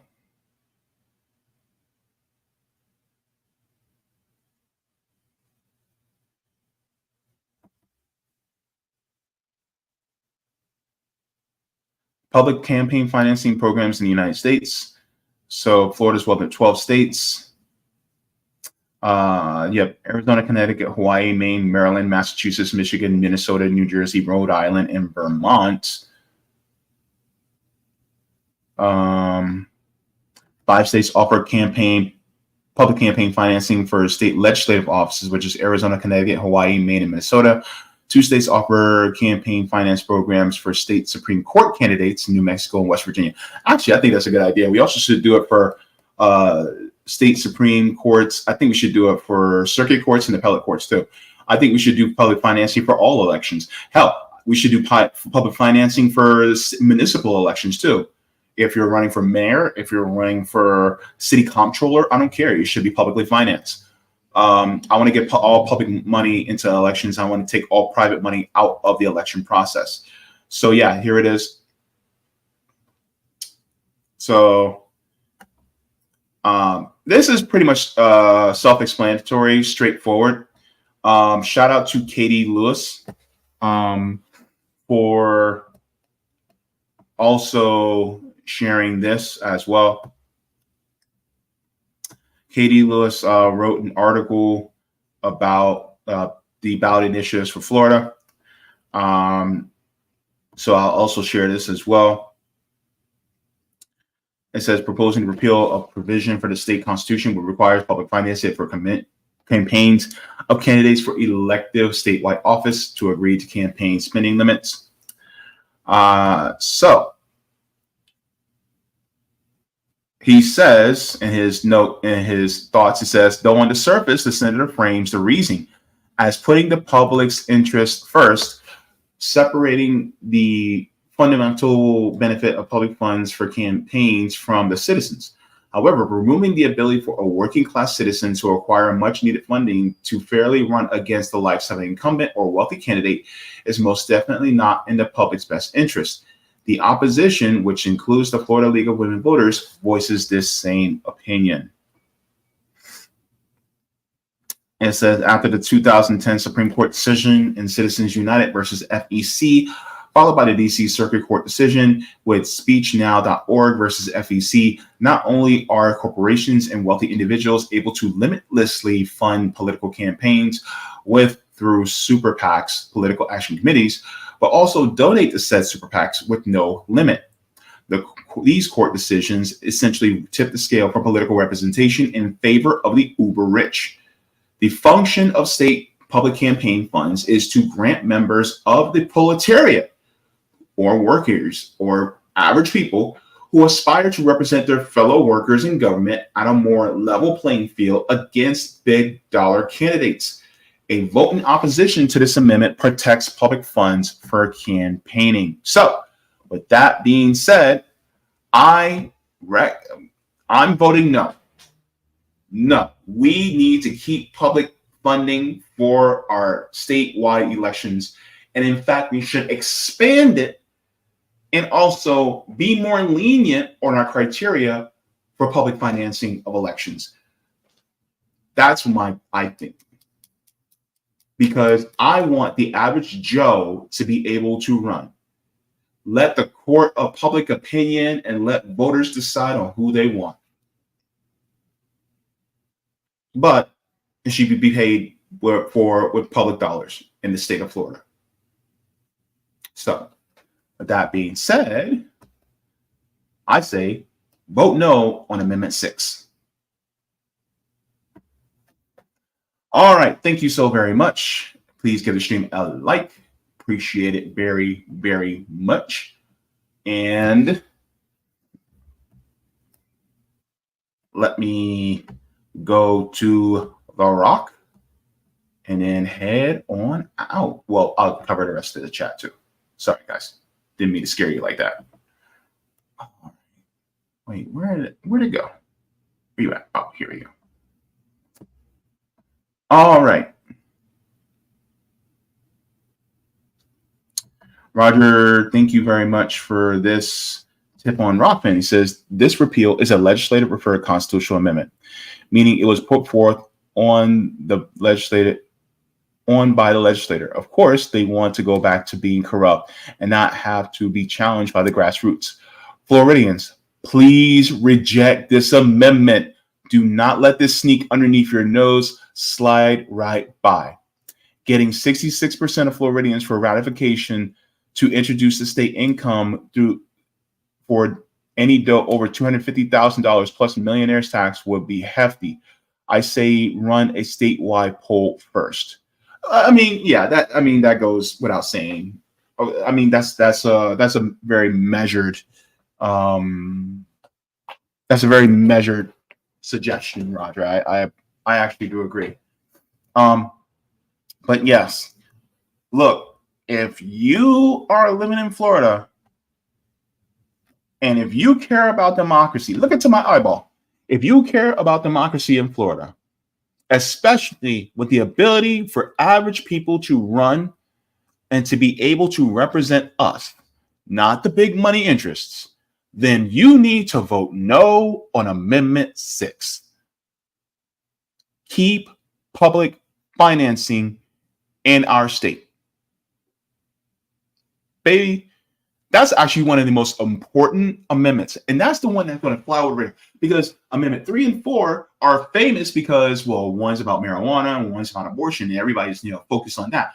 But Amendment 6, oh, that's one of the really important ones. That's like the pin that keeps a whole bunch of stuff together. Yeah, we gotta make sure. Roger says later, for politicians, I want public financing of ballot measures, baby. Cut the check. I want to pay homeless people to help us get some money in their pocket. I also really like that idea too, Roger. I love that idea. Public financing of ballot measures.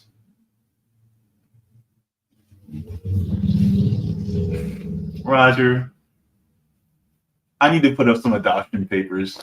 We're going to be brothers. We're brothers. We're happy and we're singing and we're colored. Da-na-na-na. Give me a high five.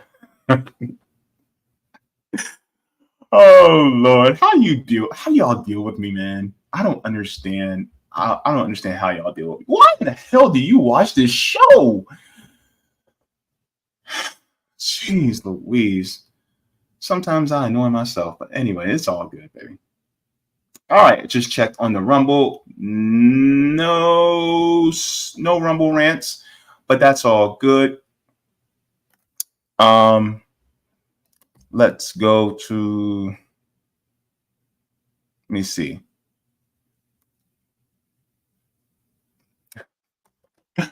Mal says Trump is too dumb to know who Soleimani was. Blame Pompeo. Yeah, Pompeo, they know exactly what they're doing.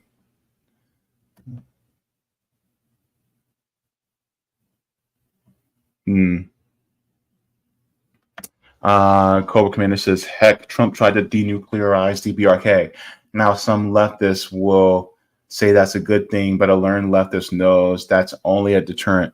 Yeah, I mean, look, I don't want DPRK to wind up like Japan. If they don't have that deterrent, they'll end up like Japan.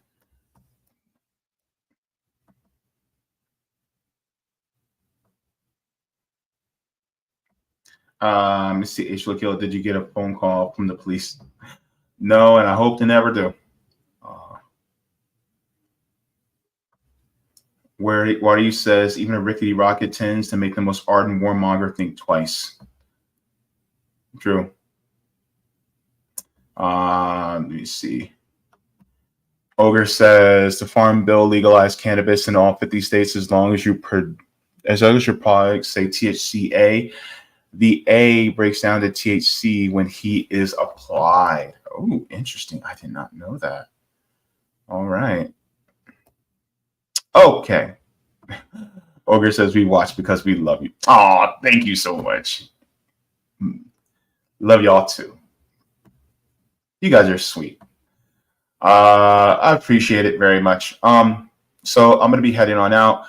Yes, I will be live this evening at 5:30. I'm sorry, 5:30 at 8:30 p.m. Eastern Standard Time, because I'll be covering the debates between Kamala Harris and Donald Trump, and then also I will be covering the response to the debates by Dr. Jill Stein as well. And so I hope you guys are able to tune in to that at 8:30 p.m. this evening.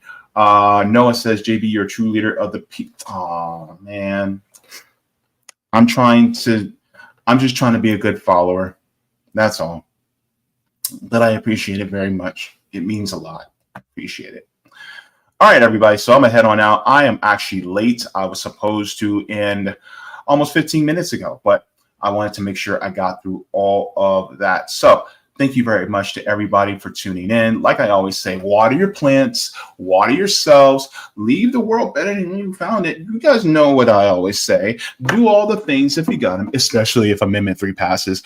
And also, please make sure to not be intimidated by fascistic actors who try to tell you that, they don't want you to vote a certain way, And a lot of times, some of them also will tell you just stay home. They're fine with you staying home. But if you go against them and go either third party or independent, that's when they hate you the most. And if you vote your values, especially when it comes to our ballot measures, that's how you actually subvert democracy and actually take control of the government instead of leaving it to these corporate parasites and their cronies like the Democrats and Republicans. So do all the things if you got them. Drink some tea. And I'll see you guys a little later at 8:30 p.m. Mwah! Forehead kisses to every single one of you.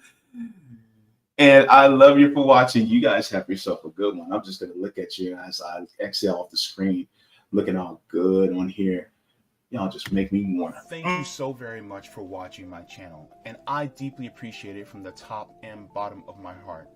If you wish to support the channel further, so I can keep bringing you content that is educational and informative, you can become a patron on patreon.com/Jaybefaunt. You can find that link in the pinned comment or in the description below. No matter what you give, you'll be supporting independent media and education that helps make the world better. Thank you so much, and you can watch more of my content here. Mwah!